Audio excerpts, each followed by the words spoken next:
get off me. What? I'm just kidding. No, I'm Oh just my kidding. God. Hey everyone, it's Ray Chubb and my daughter, I Asha. feel offended. You're offended? I'm offended. Because I started the video like that?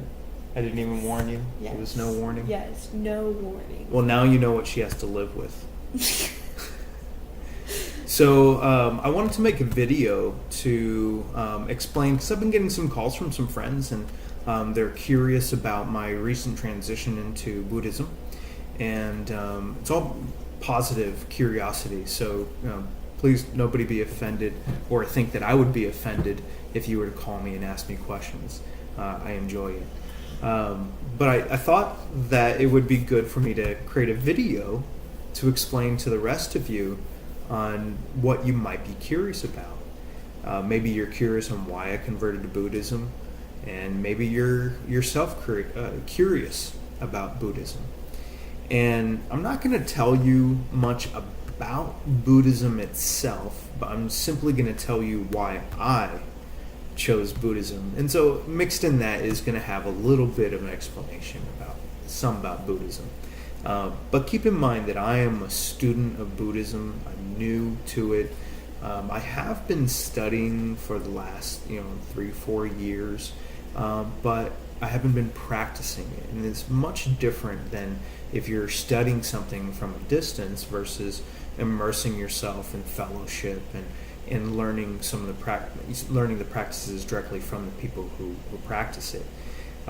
So I'm learning that very much so.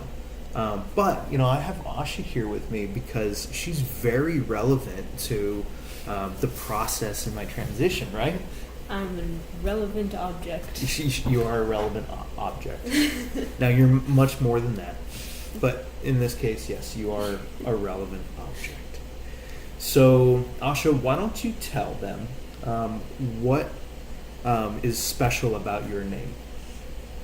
Okay, well, the sound of creation is Ah, and it just so happens that my name has that in it twice. It's Asha. Right. Is that weird? Well, when you say it's Asha, is how we typically say it. But if you were to look for the sound of Ah in your name, you will find it twice, Asha. And so you can pronounce it Asha, or Asha. It sounds fancy. Right. It was Asha. Enchanté. Right. So now let's dive into that a little bit. The sound of awe. You said that the sound of awe is the sound of creation. Well, let's substantiate that. Let's see. Anything good to man is has the sound awe in it. Let me prove it. On a warm day, you drink a cool glass of water. What sound do you make? Oh, or thank you, God. Right? Or thank you, God. If you're tense and you get a back massage, what sound do you make? Oh. We make the sound awe when we feel good. Awe is also in the name, significant names like God, Buddha, Allah, Krishna, Jehovah. So in all names good to man, we insert the sound awe. And I can't say that's 100%, but I just proved it's pretty vast. It seems to be a pattern worth recognizing. So awe is pretty substantial, right? Yes. Okay. Now hang on to that, and we're going to get to that awe sound a little bit later here. This might be a little bit of a long video, so grab some popcorn. Grab a teddy bear, get a Teddy bear, cuddle little up on snuggie, your couch. find someone to snuggle with, Or a dog. Yeah, Dogs or just or as well if peanut you're butter. a lonely person. naked in the kitchen. No. Somebody posted that on Facebook earlier, so I had to mention it. It was funny. You can do that too. I mean, I'm not gonna judge. Yeah, as long as you're not around. Yeah. What do you do when I'm not home? You don't want to know. You don't want to know. So, all right, come back to the video. Come on. No time to be embarrassed. Okay. We're creating a video. I haven't been embarrassed in a long time with you. I'm just disappointed. She keeps me on my toes. So, okay, so going back to why I joined Buddhism. About 4 years ago, I started studying, reading on Buddhism and studying the Tao Te Ching. It's about 4,700-year-old, what I equate to as the oldest book of psychology and sociology. And so if you were to read the Tao Te Ching, you would have ancient wisdom on understanding and being aware of yourself and others. The Tao Te Ching taught me a lot about balance. In a way, I kind of think it's been like a preparation course for becoming a Buddhist. So what has your experience been in the last 4 years of me studying this stuff? I remember when I first started with the notion balance. Yeah. It drove you crazy a little bit, mentioned it with every little thing. But isn't it relevant in every little thing? Yeah. Yeah, it was so annoying, but yeah. But you know how I get when I get excited about something. Oh, yes. I'm yes. all about it, and I dive myself deeply into it. And so You have a new life motto like every month. well, it's because I'm growing and I'm adopting new life mottos, right?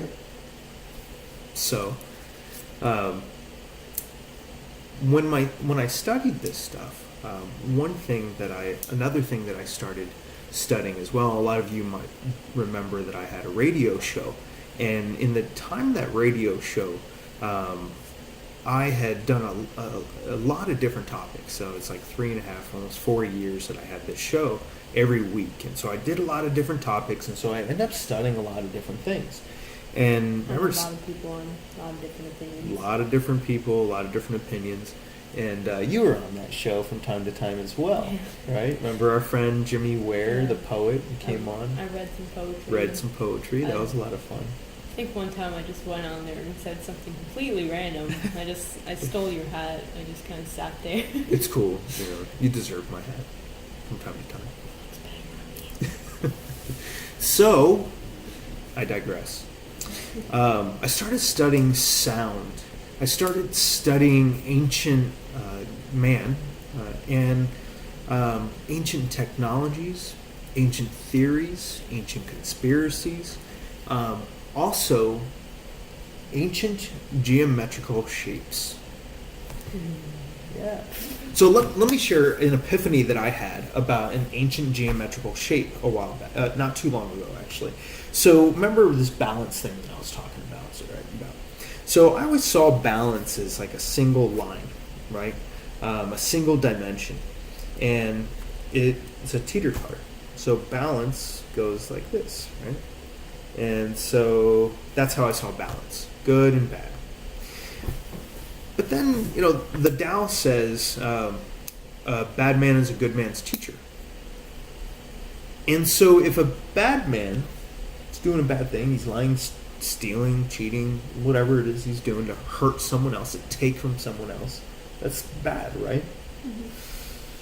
But if he's a good man's teacher, then instead of looking at it like a bad man is disrupting the balance, isn't a bad man a part of the balance?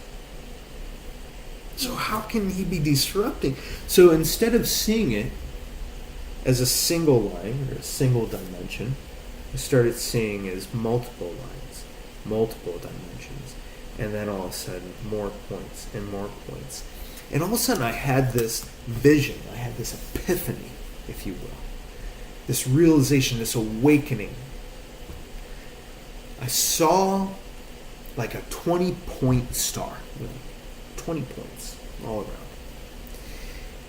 And all of a sudden I realized that this star is an ancient geometrical shape, something I had been studying. It kind of blew me back. It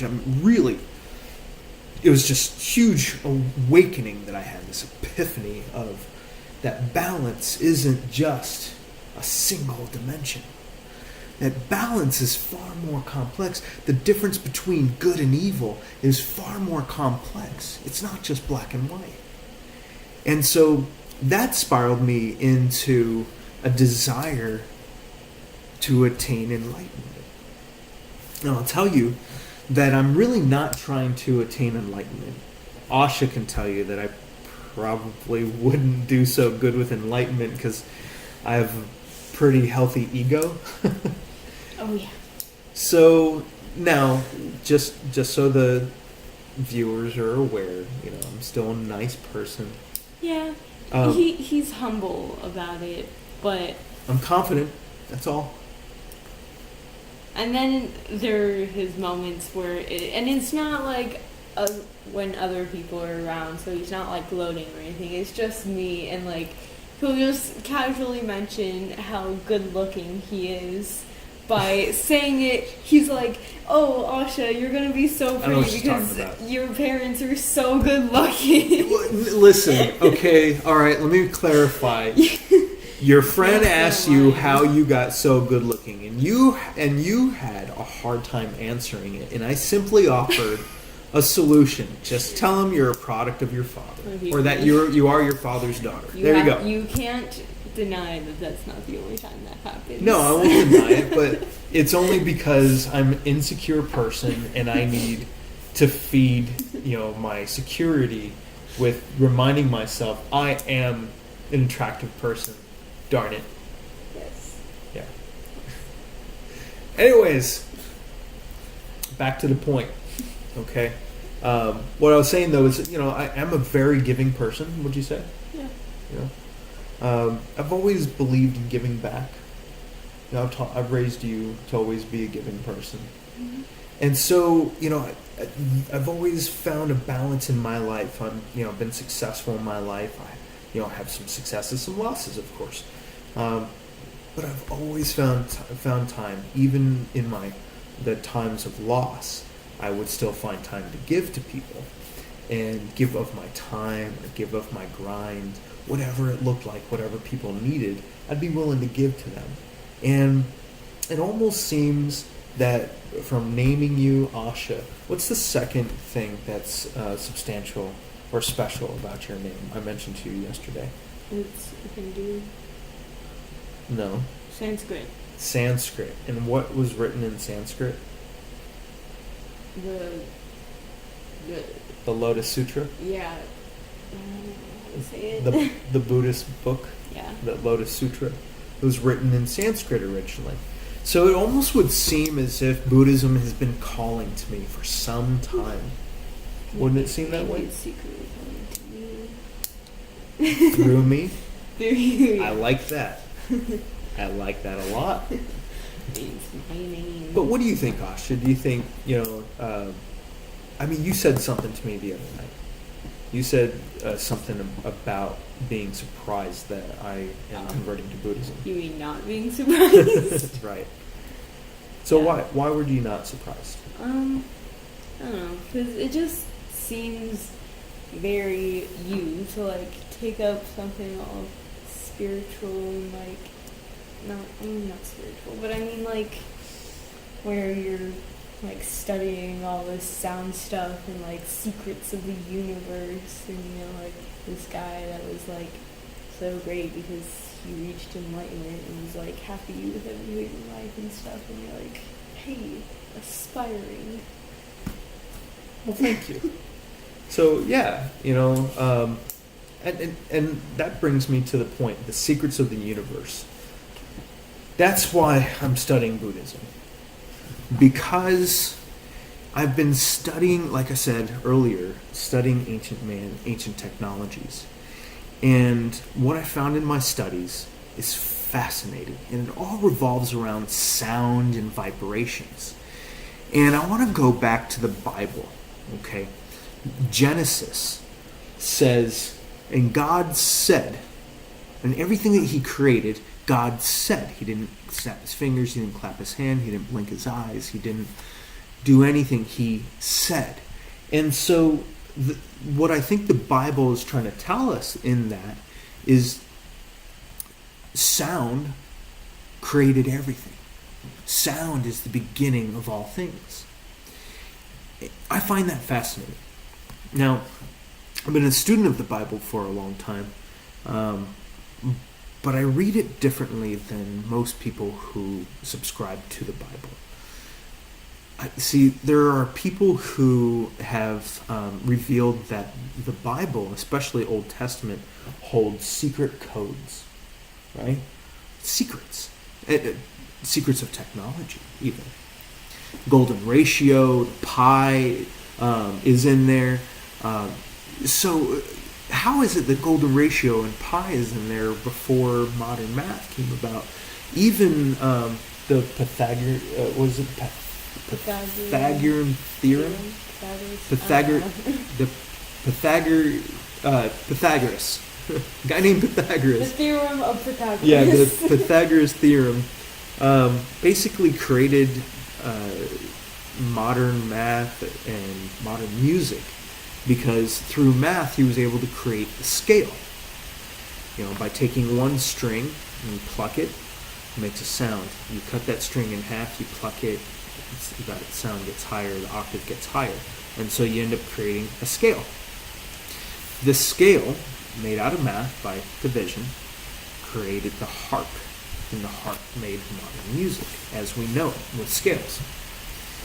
So what I found interesting was that the scale is actually in the Star of David, the symbol for Judaism. Right? So if you were to take all the lines, so you have the Star of David, if you were to take all the lines from inside the star before they intersect with the next line and line them up, you take them out, line them up, you're going to find the perfect scale. Wow. So you're saying, no, I'm saying, are you saying? I think you're saying. I'm saying that the Jews had ancient technology that had to do with sound. I wonder why the Egyptians were enslaving the Jews to build pyramids. Right? I think you just broke the universe. I might have broke the universe. Yes. He's answered all questions of life. There's no more existential crises. Well, I wouldn't say that, but it's a nice thought. You're getting close. Yeah.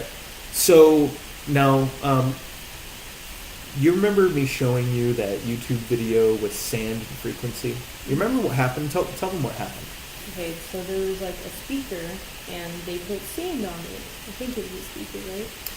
It was a frequency device with a plate, and the frequency device would cause the plate to vibrate. It looked like a speaker. It was that thing. And we put sand on it, and they had like sound stuff turned on, and the sand's like, and it like made little circles kind of, and it was just moving around. So essentially it was causing the sand to take very specific form, right? Repeating patterns. Like if the plate was bigger, it would have continued to create the same pattern over and over again. Yeah. Does it seem that is very accidental? It's not very random looking, is it? Those patterns are very specific, aren't they? That sand knew what it was doing. Yeah. And when it changed frequencies, what happened? The shape? Yeah. And took on a new shape and a new pattern, right? Yeah. Another very specific shape and pattern, right? You should check this out. YouTube, sand and frequency. And when you watch what happens, that sound and vibration causes sand, which is tiny rocks. Tiny rocks are moving on their own into very specific patterns. So imagine if you were to take a much bigger or more powerful amplified device that... I'm being a tiny rock. You're being a tiny rock.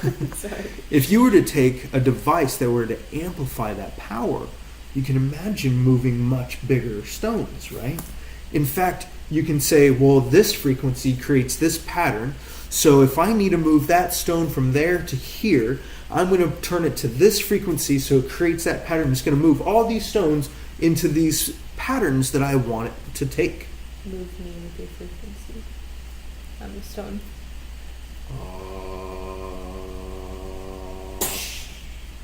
Okay. See? See, like that. she's got it. So again, going back to that video, if you watch that and you understand that frequency moves elements. It's undeniable. You got to watch it. But frequency moves elements like stone. Pretty freaky. So if the Jews had ancient sound-based technology, and we don't know how the pyramids were built because there's these gigantic stones cut with perfection and somehow moved into place, would it be reasonable to suggest that this ancient sound technology that they were hiding was what was they were using to cut those stones and move them into place? Yeah. Is there any other potential explanation? No. It seems to be the only reasonable explanation, right? Yeah, unless they were all just wizards, but I don't think that's true. Probably not. Well, I mean, wizards, they might have been considered wizards, Yeah, maybe, because of maybe the technology. Jews were wizards. But, and then also thinking back to that, Jews don't like to recruit people into their faith. They're very private in that way. And at least most of them don't practice recruiting people into their faith. In ancient tradition of theirs, and it would seem because they held secrets, because they were always considered the chosen people. Maybe this is why they were considered the chosen people. They hold secrets to ancient technology. The Egyptians enslaved them to use that technology to build their pyramids. There you go. And then, so now let's go to the entire planet. Remember what period I'm about to talk about? I don't know how to say it. Megalithic. That's right. Good memory, Asha. The megalithic period. You all familiar with this Easter Island giant head torso structures, the Stonehenge, pyramids, Aztec and Mayan temples, all over the planet. People in the same margin of time were creating gigantic stone structures, and we don't really know why, and we don't even really know how they were capable of pulling off these magnificent structures. I mean, all over China and in the Middle East, you have these giant stone spheres, like perfect spheres, all over the place. How did they get perfect? It's just crazy how that happens. So I would suggest that mankind, there was a period of time where mankind understood this technology, and that means that they were more technologically advanced than we are today. Now, do you remember me telling you why it is that I consider that people were more technologically advanced then than they are today? Because they had those things like all over, and there's no way that one person in China wasn't able to go over to a person in Hawaii or something and be like, hey dude, this is how we did it. Right, or specifically like from Egypt to Mesoamerica, where the Mayans and Aztecs were building similar structures.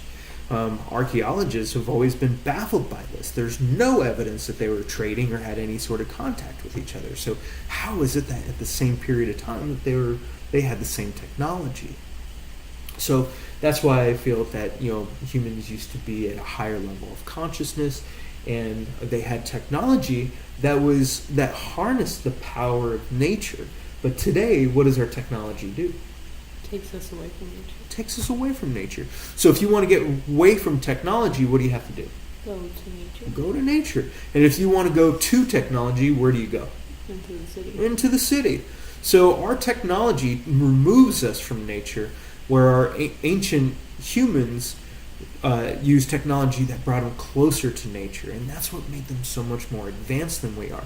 Now this brings me to Buddhahood. Buddhists, I believe, held knowledge of ancient sound technology. Or maybe not necessarily they were into the technology part, but they knew that sound was the source of all things. They knew that sound was the beginning of creation.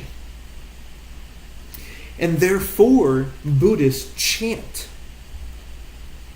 And in chanting, Nam Yo Reiki Kyo, you can feel these vibrations moving through your body. Now imagine having a bunch of other people with you in a room, that fellowship.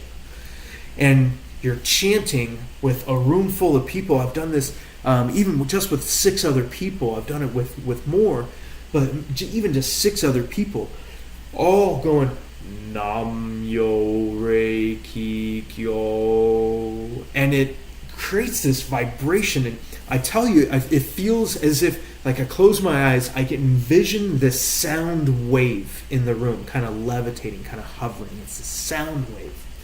And when I join in the chanting, I imagine myself coming into that sound wave and being part of the energy.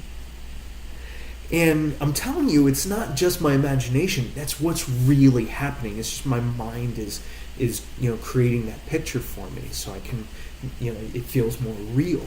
Like it's just not. I'm not just thinking it, feeling it. I know I'm connecting my mind to my body, so I know that what I'm feeling is real. Does that make sense? Mm-hmm. And so, long story short, I'm a Buddhist because of my study of ancient sound technology. And I've got one last thing I want to leave you with. If you were to Google NASA's recording of the sound of the universe, what are you going to hear, Asha? It's going to be like,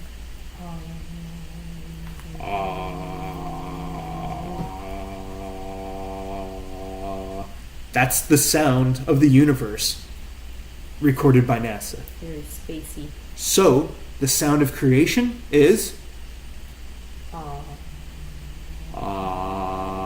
and I named her Asha. There's no question in my mind that this is the direction I've always been meant to take. What do you think? I think you think right. Well, thank you. So I hope you enjoyed this. I hope it was not only educational, but somewhat entertaining as well. Since we went about 27 minutes, have a great night. Bye.